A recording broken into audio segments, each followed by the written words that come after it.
So a little bit of background about myself so you know who it is that you're going to be listening to in this webinar. I've been in education for 31 years in the K-12 space. I have elementary, secondary, and post-secondary education experience. I've been a K-12 science curriculum supervisor as well as a director of STEM and agricultural and environmental education. My career has been spent in Pennsylvania and I live in Pennsylvania, so Pennsylvania is near and dear to my heart. I'm also National Board Certified, and I was fortunate enough to be a recipient of the Presidential Award for Excellence in Mathematics and Science Teaching. I was also a co-lead on the 612 writing team for STEELS, so I'm intimately familiar with STEELS in Pennsylvania, and I look forward to sharing some of that knowledge with you during this webinar. What we're going to talk about today is reorienting to PA STEELS and the shifts that will need to be made to accomplish that. We'll talk about three-dimensional instruction through the administrative lens. We'll talk about the role of several best instructional practices for three-dimensional instruction, including phenomena, notebooking, and sense-making. We'll talk about the implications that these have for the new PA STEELS state assessment. We'll discuss some guidance for providing support for teachers, and we'll also talk about how to support students and parents in this transition to PA STEELS. So let's talk for a few minutes about reorienting to PA STEELS, what that looks like, and how that's different from where things have been previously. So you can see on the left the Pennsylvania STEELS graphic, and what this really focuses on is a shift away from what we would call an information frame. In an information frame, decisions for what and how students should learn were primarily made by adults. Scientists, teachers, administrators, institutions of higher learning, and decision makers at the federal and state levels. An information frame is heavy on knowledge base, the knowledge of the different science disciplines. And this works great for a lot of students, but we don't just want it to work for a lot of students. We want it to work for all students. So what we've realized is that students need to be the ones making sense of the real-world phenomena and designing solutions to real-world engineering problems. To do this, that means students need to be situated as the scientists and engineers, and we call this a sense-making frame. Another way of looking at it is to say that in the previous information frame model, we would say what was important was knowing about, but under a sense-making frame or three-dimensional instruction frame, the benchmark is now students figuring out. So the bar is set higher. It's no longer about what you know, but what you can do with what you know. So when we say three-dimensional instruction, what are we actually talking about? We're talking about the interweaving of three components: the science and engineering practices, the disciplinary core ideas, and the cross-cutting concepts. And taken together, they're assessed through a performance expectation. So very often the term performance expectation and the term standard get confused. So I want to make sure you know the difference between the two by the time our webinar is completed today. Okay, so let me start with showing you what the previous standard might have looked like in Pennsylvania prior to STEELS. This would be an example. Seasonal patterns of sunrise and sunset can be observed, described, and predicted. Sounds like a very reasonable standard. The assessment would be focused on what students know about that, and the instruction would be one-dimensional in terms of it only has one of the three dimensions, being content. This is what a full standard now looks like. This piece right here in the center would represent the old standard. It would just have been this: seasonal patterns of sunrise and sunset could be observed, described, and predicted. But you'll see now there's a significant amount of information that's included with it that frames this level of understanding.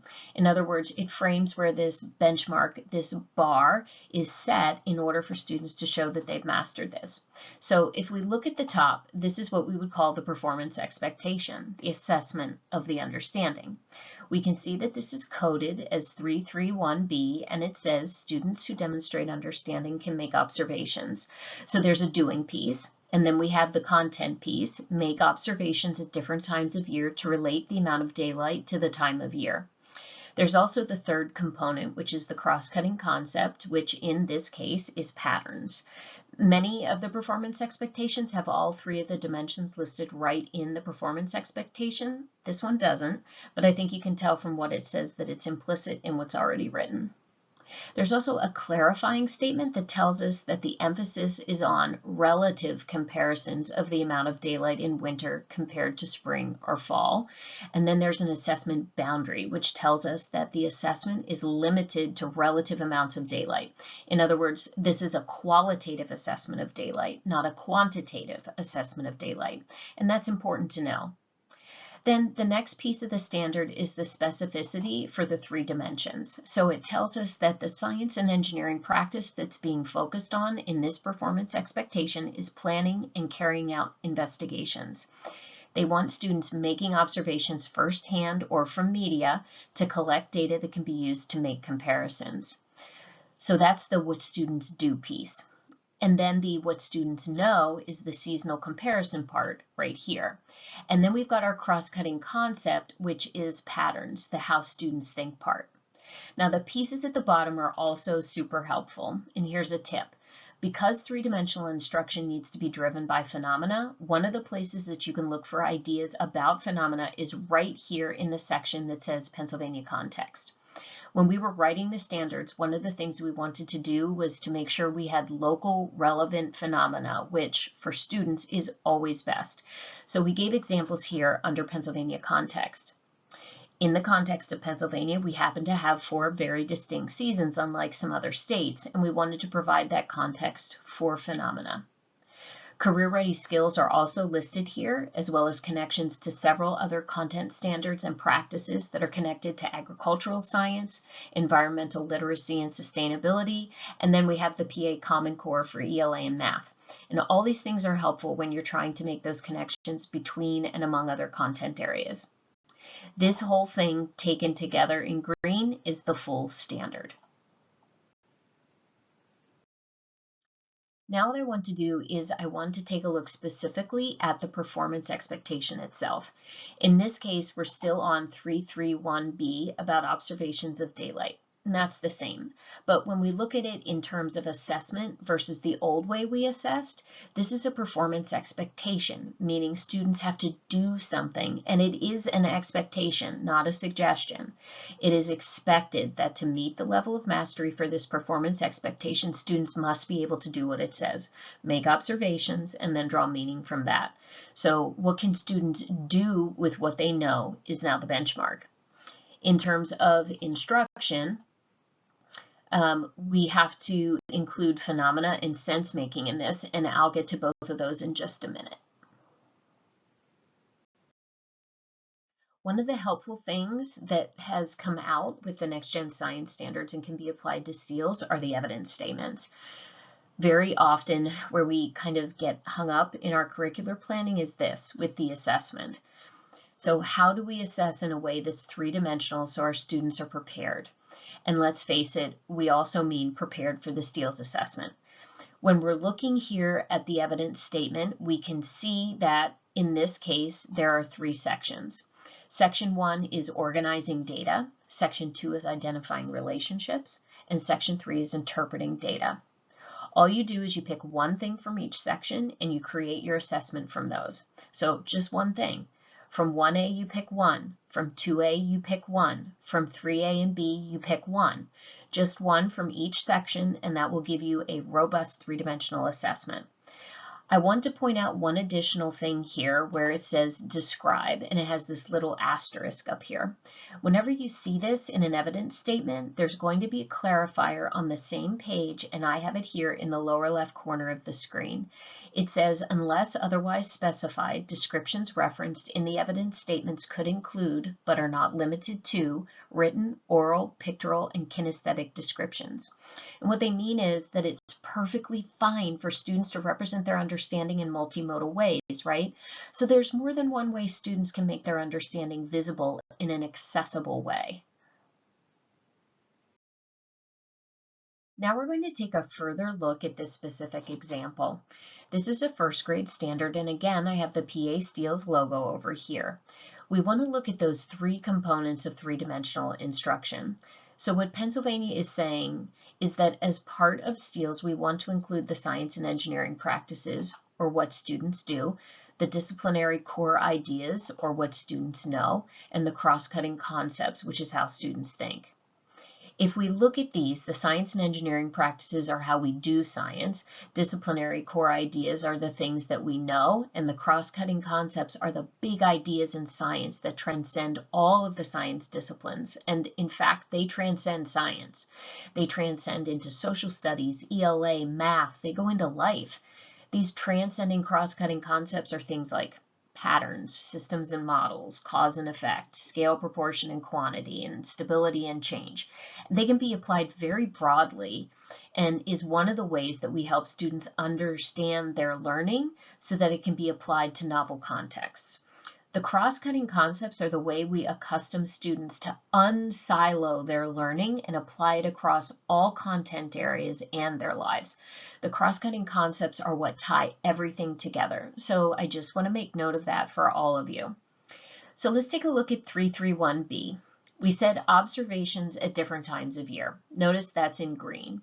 I'm calling out this where the science and engineering practice is in the performance expectation. Then the blue shows the disciplinary core idea, the amount of daylight related to the time of year. Then the cross-cutting concept is patterns, and in this case, it's patterns of observations that students are making. And as I said previously, usually they're explicitly called out within the performance expectation, but in this case, it's implicit. But you can tell from what it says that it's the cross-cutting concept of patterns. Now, all of this is united by using phenomena. This needs to be driven by phenomena. So let's look at these things through the teacher lens. As an administrator, it's just as important for you to understand the main components of three-dimensional instruction. Let's look at those now. Phenomena. This is one of the best instructional practices that we use in three-dimensional instruction. And when we introduce the phenomena, we follow that up with a notice and wonder protocol. When students are presented with the phenomenon, they're asked, what do you notice about that phenomenon? And then, what do you wonder about that phenomenon? And in terms of equity, it doesn't matter what your lived experience has been. It doesn't matter what your reading level is. It doesn't matter whether you have a special education designation. It doesn't matter whether English is your emerging language. None of those things matter because everyone can notice and everyone can wonder. This is the equitable on-ramp to our three-dimensional instruction. You have notebooking, which is critical for students to make their thinking visible. Things may sound one way in our head, but the actual act of getting that thinking out of our heads, either through speaking or writing, is very helpful, and we'll talk about notebooking in a few minutes.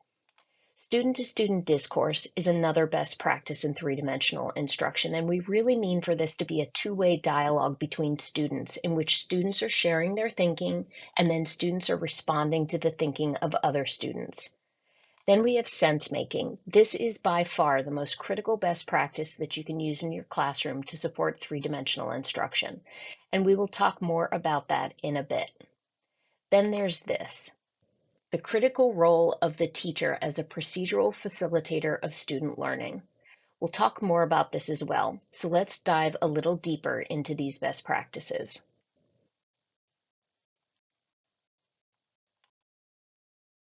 First, we'll talk about the role of phenomena. So what is a phenomenon? Phenomena are used to guide or drive the instruction. They are observable events that help us understand the world around us. It's as simple as that. However, students are the ones who do the figuring out. So there's a phrase that's become popular in three-dimensional instruction that goes, don't kill the wonder. So we don't front-load vocabulary and we don't pre-read. We don't do these things because it kills the wonder. And frankly, students aren't cognitively prepared for these at this point anyway. We want the phenomenon to be the student's first exposure, and then we want them to notice and wonder. That's the hook. That's the equitable on-ramp that brings students into the learning sequence for whatever particular performance expectation that you're after. The notice and wonder protocol is what focuses students in the figuring out of the phenomenon, and then student-to-student discourse needs to be embedded throughout. So from the very beginning, but also throughout. And that umbrella of phenomena is what ties all the rest of that together. It's the phenomenon that we're using as the driver, and you can think of the co-pilots as the science and engineering practices and disciplinary core ideas and the cross-cutting concepts. They're all hitching a ride with the phenomenon. Now let's talk a little bit more about notebooking. The notebook is used in a bit of a different way in three-dimensional instruction. It's a place for students to make their own thinking visible, and this is very important. We can't crawl inside their heads. We need them to make their thinking visible to us and to each other. So it's the students that need to own that notebook space. It is not a space for students to copy teacher notes. What you want to honor is the agency and autonomy of the students to be able to create a conceptual map for themselves. So we want them to use that notebook in the way that makes sense for them, and that's okay. It's okay that not everyone's language in their notebooks is the same and matches as anyone else's. Students are going to come to a common understanding as they actively investigate the phenomenon, but that notebook is the individual space for them to take that journey. We don't want that to be a place where everybody's notebook says the exact same thing. It's also a record of their best for now thinking. And I like that term, best for now thinking, because in three-dimensional instruction, students are really taking a journey in their understanding of the phenomenon and the content that goes with it. Their best for now thinking represents that journey that they're taking. So every time they dip into the active investigation and learn something new, that best for now thinking is going to change based on evidence. And there's going to be a record of that in their notebook. It's also a record of the progression of that thinking and learning that students can go back and use as a reference. So why do we change our thinking? Because we've been presented with evidence that we've critically evaluated and determined based on the data, our thinking needs to change. Students think, gosh, this evidence doesn't support what we thought before, so I need to change my thinking. And there should be evidence of that happening in the student notebook. What components should you find in a notebook? You should find what we would expect to find in a science notebook. We would expect to see observations. We would expect to see data. We would expect to see like sloppy copy sketches, but we would also expect to see some scientific models. And remember, the difference between a model and a diagram is that models have explanatory power. We really want to get students comfortable doing scientific modeling, which means they must have explanatory power. We might also see graphs and tables, and then we would expect to see the use of vocabulary, but only once it's been introduced during sense making. So I said earlier that we don't front load vocabulary because it kills the wonder, and students don't have a framework for the vocabulary yet anyway. So we want them to engage in an active investigation. We want them to have student-to-student discourse with each other. We want them notebooking, and we want them to engage in sense making and discussing it. We want them to have a cognitive framework already established, so they say, oh, that thing that I just did or just saw, that thing has a name and it's called this. They need to have a conceptual framework to attach that vocabulary to, and once they have that, then yes, we absolutely expect them to use the vocabulary from then on. The notebook is heavily dependent on the active investigation and the student-to-student discourse. So because they're going to be making note of all these things that we just set up here, these things are going to come as a result of the notice and wonder protocol, the active investigation sequence, the discussions they'll have at their tables, the discussions they'll have in the sense-making circle. All of those things are going to end up in some way, shape, or form in their notebook. The notebook should be monitored formatively for notebooking expectations. So what do I mean by that? I mean monitoring, meaning as you're walking around using proximity. You're walking around the room. You have an eye on students and the thinking that they're making visible. You're going to be just briefly looking over their shoulders, checking their notebook to get a sense for yourself in terms of adjustments to your own instruction, right? In terms of what's going on in the classroom next. We can and should hold students accountable for the expectations. What do we expect at a minimum for students to have in their notebook? So at a minimum, we would expect them to record the notice and wonder. At a minimum, we would expect to have them writing their data and their observations. We would, at a minimum, want to see them using the vocabulary in their writing once it's been introduced. It's entirely appropriate to assess for these notebooking expectations. What we should not be holding students accountable for yet in terms of grading is accuracy or a final answer. So we should not be grading for accuracy until students get to the point where what they've written in their notebooks is the final answer. Then we can grade it for accuracy. If we grade student notebooks for accuracy while they're still doing their best for now thinking, we're actually penalizing them, and we're also unintentionally reinforcing a classroom culture of, I better get this right fast because my grade's going to suffer if I don't. And we don't want to reinforce that kind of culture. We want to honor and we want to reinforce for our students that they are empowered to get an accurate conclusion in the way that makes sense for them, right? So we don't want to penalize them with their best for now thinking. But that doesn't mean that we can't formatively assess what's in their notebook or give them feedback about what's in their notebook. We just don't want to grade it for accuracy until they've completed the investigation, they've discussed it, they've made sense of it, and they've gotten their final answer. For instance, in the form of a CER or some other method. So now let's talk about this thing that I said is the most wonderful and powerful thing teachers can provide for students, opportunities for sense making.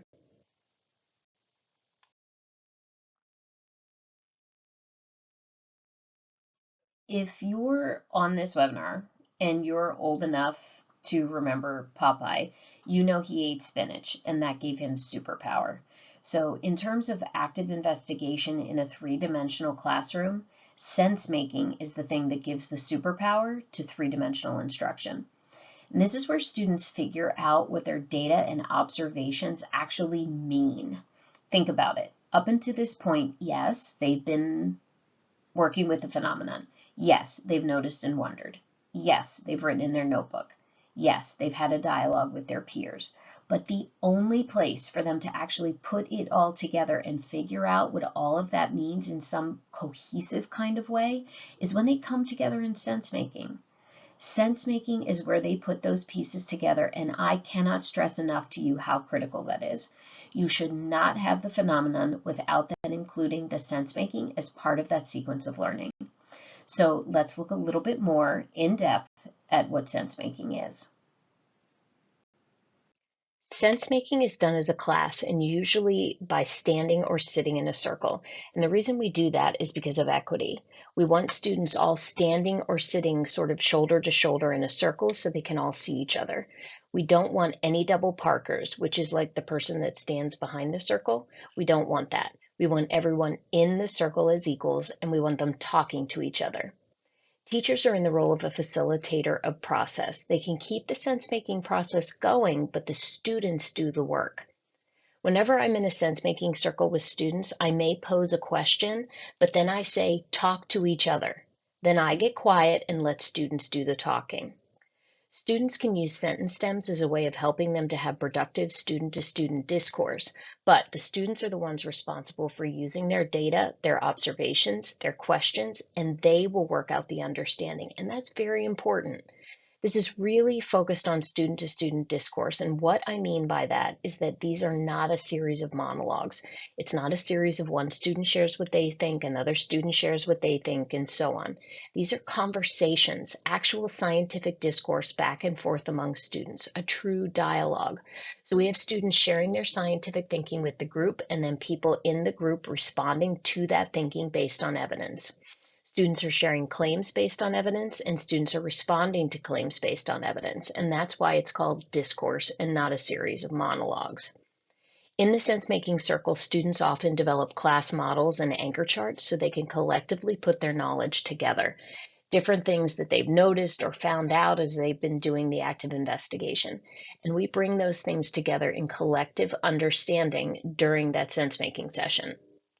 It's also essential that when students collaborate together, they're owners of that learning. So if we were to look at a typical sequence of what we would see in a three-dimensional classroom, we would see that we would present the phenomenon. We would go through a notice and wonder protocol. Students would engage in active investigation. They would collect data. They would discuss it at their tables, and then we would get together and our sense making would happen so we can put those pieces together. The students put those pieces together. This is where the majority of the vocabulary acquisition happens. It happens during sense making. So once students have talked about, hey, this is what I saw happening, or this is my evidence for these claims that I'm making, and they're talking about things, by now they have a developing conceptual model of the concepts.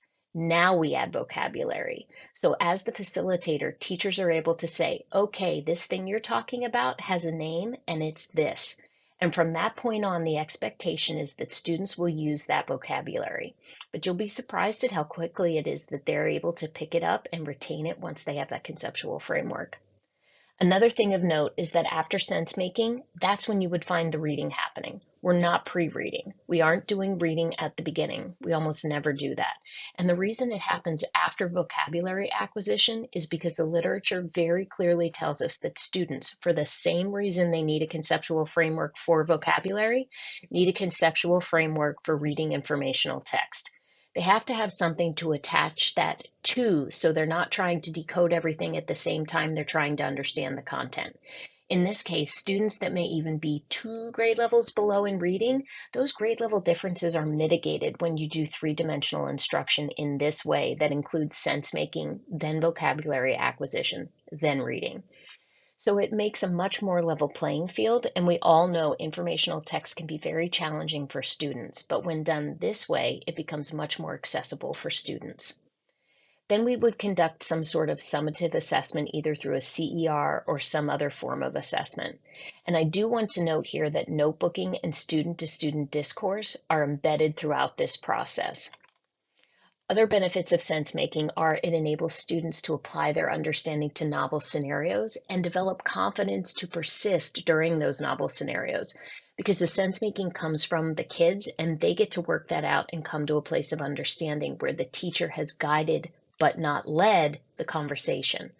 The teacher has directed it with questioning, but the teacher has not led or relied on direct instruction. Students are responsible for the thinking and the work. So as students begin to practice that, they get really good at it. So if their tendency is to disengage from difficult content, to disengage when the assessment, let's say the state assessment, gets difficult, students are now able to persist much longer when they've been accustomed to learning their science in a three-dimensional environment like this one. I want you to think PSSA. They're going to be able to persist longer and with more success when they've been practicing like this.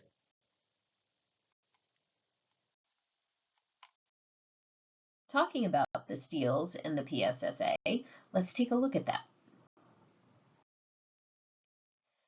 The states told us, as we all know by now, the 4th grade test is moving to 5th grade in the 24-25 school year. So right now, all of the CDTs have been fully aligned with STEELS, and this is the year that the PSSA field testing, the three-dimensional skills questions, is happening. We kind of get a dry run this year, but next year in 25-26, the PSSA becomes operational with STEELS, and it counts. If your school hasn't already started that journey to making the transition to STEELS, now's the time. In terms of how is the assessment going to be different, the items in the scenarios are now going to be multi-dimensional. There will be 3-point constructed response items, which we know generate probably the most difficulty for students. There will be up to 3 scenarios in grade 5 and up to 5 scenarios in grade 8. One of the other changes is the distribution of questions across domains. It's now equal, 25% in physical science, earth science, life science along with environmental literacy and sustainability, and then technology and engineering. So think about it. When we talk about STEELS, our S stands for science, our T and E stand for technology and engineering, and ELS stands for environmental literacy and sustainability. So all 3 of those are in there in addition to our science domains, and that can make your head swim. If I think about it, I think, my gosh, that seems completely overwhelming. But when you're teaching three-dimensionally with phenomena, it's actually not nearly as overwhelming as it may make you feel. And if we have students regularly engaging with phenomena through sense making, this means that our students are going to be able to meet this challenge of the new STEELS assessment much more readily than students who are not in that kind of environment, especially with the novel scenarios we're going to see on the PSSA. None of us can predict what scenarios the state's going to come up with to put on those assessments, but it won't matter because your kids will be prepared because they're already in the headspace of, I've already been figuring things out myself, and every scenario I've seen is a novel scenario, and I always have to work through that. So this is no big deal when I see it on the state assessment.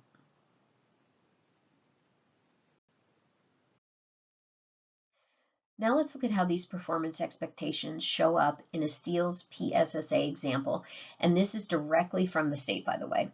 The performance expectation we'll look at first is from the 3-5 grade band. I wanted to pick something that was not science because we've all seen science ones, so I picked this technology and engineering performance expectation.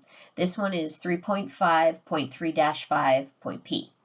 The 3-5 tells you it's a grade band versus a specific grade, and it says students who demonstrate understanding can evaluate the strengths and weaknesses of existing design solutions, including their own solutions.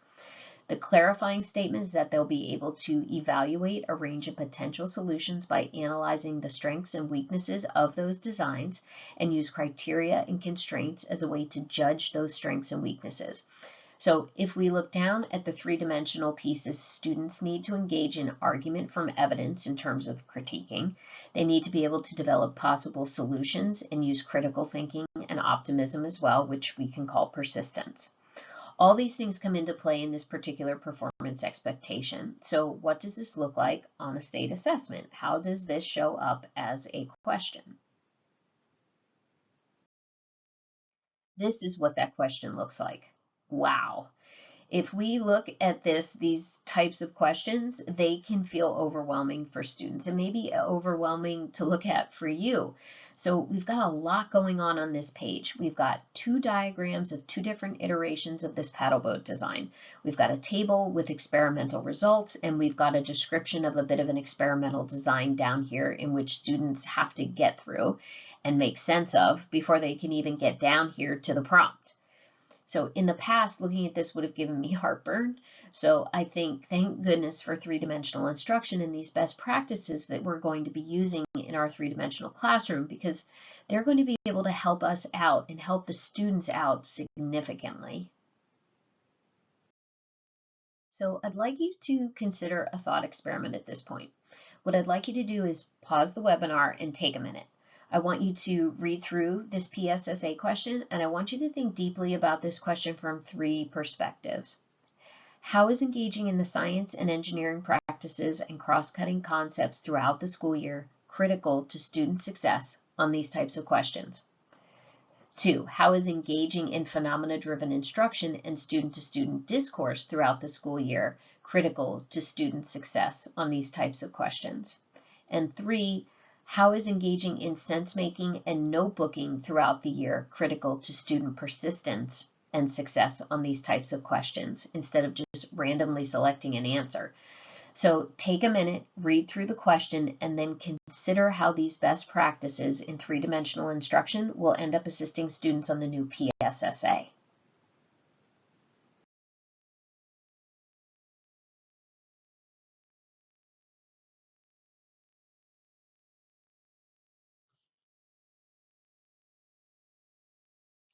Let's take a look at one more example. This one is from the environmental literacy and sustainability arena. So this time our performance expectation is about sustainability and stewardship. It requires the following. Students who demonstrate understanding can construct an argument to support whether action is needed on a selected environmental issue and propose possible solutions. It says in the clarifying statement that using a claim, evidence, and reasoning model or other critical thinking process, students analyze and synthesize data they've collected or compiled to support their claims and proposed stewardship actions. Then we have our three-dimensional pieces. Our science and engineering practice would be engaging in argument from evidence and obtaining, evaluating, and communicating information. Then our cross-cutting concepts would be cause and effect and patterns. These things are embedded within this performance expectation. So what does this end up looking like on the PSSA? We would have something that looks like this open-ended item. We have a fully open-ended response question, right? This is a constructed response question. It says, Chartiers Creek is a stream in western PA. It flows into the Ohio River. Recently, community members noticed an environmental issue. They noticed that thousands of fish and other aquatic animals had died in Chartiers Creek. When large numbers of organisms in an area die from environmental factors, it is called a die-off event. So the question's then broken down into 3 parts, and this is called a cluster question. So all the questions refer back to the prompt. So what I'd like you to do is I would like you to think about the same 3 questions, but this time we don't have diagrams or charts. This time we have a scenario and we have a cluster of constructed response questions regarding how you would respond to this scenario. So I'd like you to think about it through the same science and engineering practice, cross-cutting concept, phenomena-driven, notebooking, and sense-making lenses. How would those things help students with this kind of question?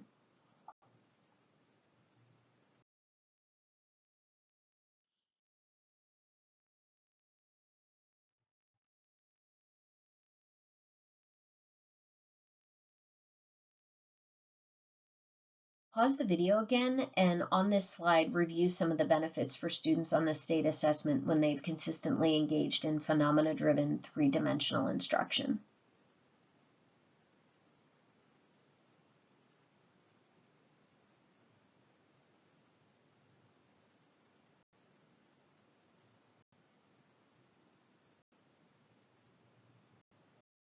So to summarize, teaching 3-dimensionally throughout the school year and using these best practices consistently can really assist students, and it's not just about the test. I mean, it is about the test, but it's really not about the test.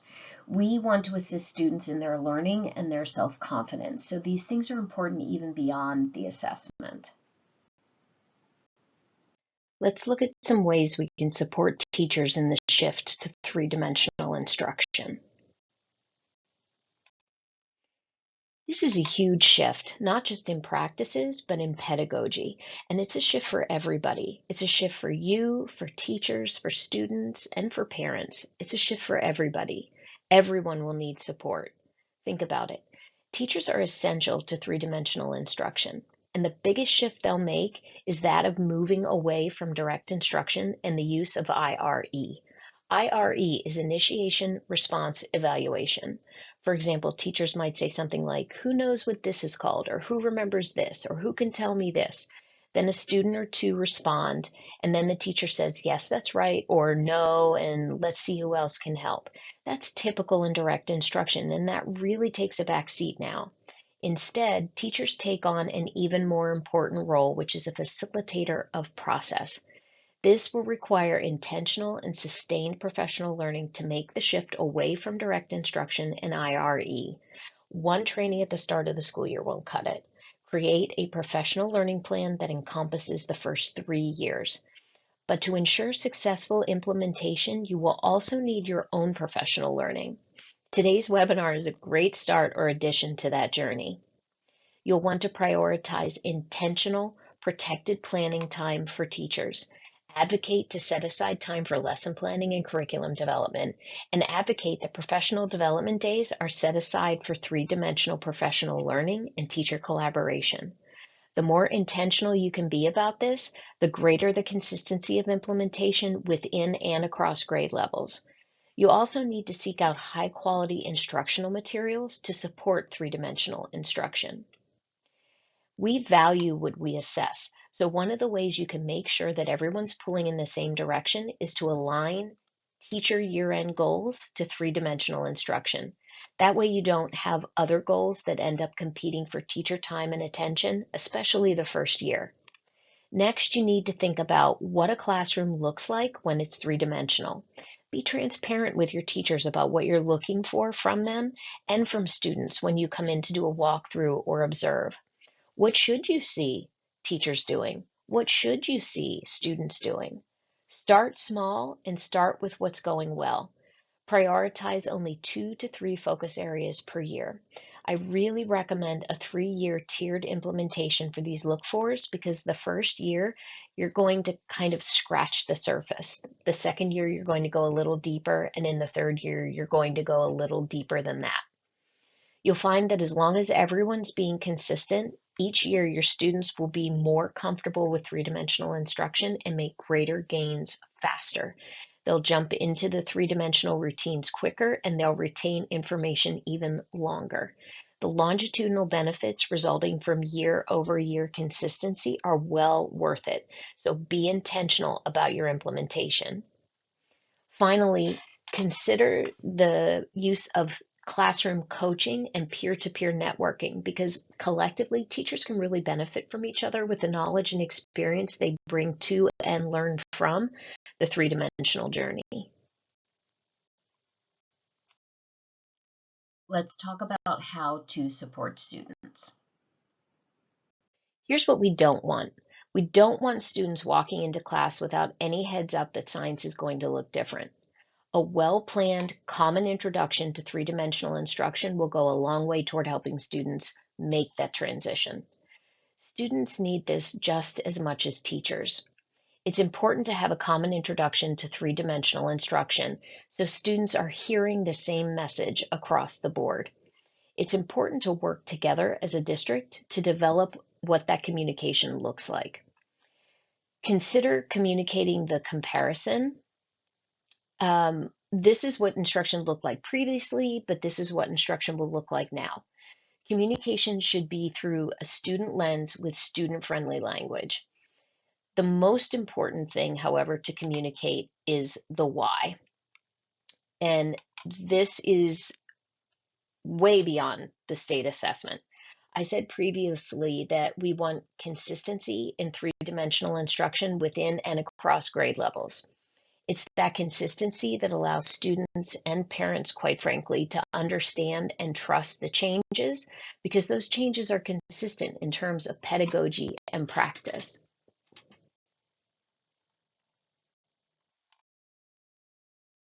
To wrap up, let's look at how we support parents. If you haven't already started communicating, start now. Communicate consistently regarding what changes are being made and why those changes are being made. It's not just about the state assessment. We live in a STEM-forward world, and it's becoming increasingly so.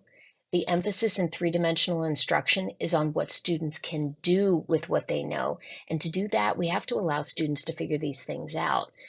This is driven by the interweaving of the science and engineering practices and the cross-cutting concepts. So even if kids don't go into a STEM field, they're still in a STEM-forward world, and they are going to be surrounded by decisions that they have to make that are all novel scenarios. They need to be able to feel the confidence and empowerment and have the experience to be able to handle these decisions. So whether they're going for STEM or not, these are life skills that we're actually giving to these students in addition to science and engineering skills. Let parents know that direct instruction and IRE are going to take a back seat because teachers have a more important role now. That role is to facilitate process. If you don't communicate with parents, it could be awkward. A parent might interpret a lack of direct instruction as a lack of teaching, when actually you're doing the biggest favor and providing the most wonderful gift to their children. Three-dimensional instruction increases student engagement, learning retention, persistence, equity, and students' interest and confidence in themselves, not just STEM. These are the real why behind why we do three-dimensional instruction. In three-dimensional instruction, students are decision makers in their own learning, so they need to be afforded the opportunity to engage in their own learning. Don't risk the question marks parents may have if they don't get the information they need. You want to make sure that the resources you provide to parents are carefully chosen and that they're from state and NGSS approved sources. finally, consider communicating in ways that grab large numbers of parents, like school newsletters, the parent portal, a teacher web page, the district website. Back to school night is also a good time to communicate, but you don't want to wait until back to school night to begin communicating. We want to communicate early, often, and consistently, and that really helps head off a lot of the question marks and allows our parents and our students to embrace three-dimensional instruction. We want to be transparent and proactive so the transition happens with them instead of it feeling like it's happening to them. We've covered quite a bit of territory in today's webinar, and I want to thank you for your interest in making the transition to PA STEELS. If you would like more information, please feel free to reach out to me at janine.donnelly@schoolspecialty.com, and I wish success to you and your district on your PA STEELS journey.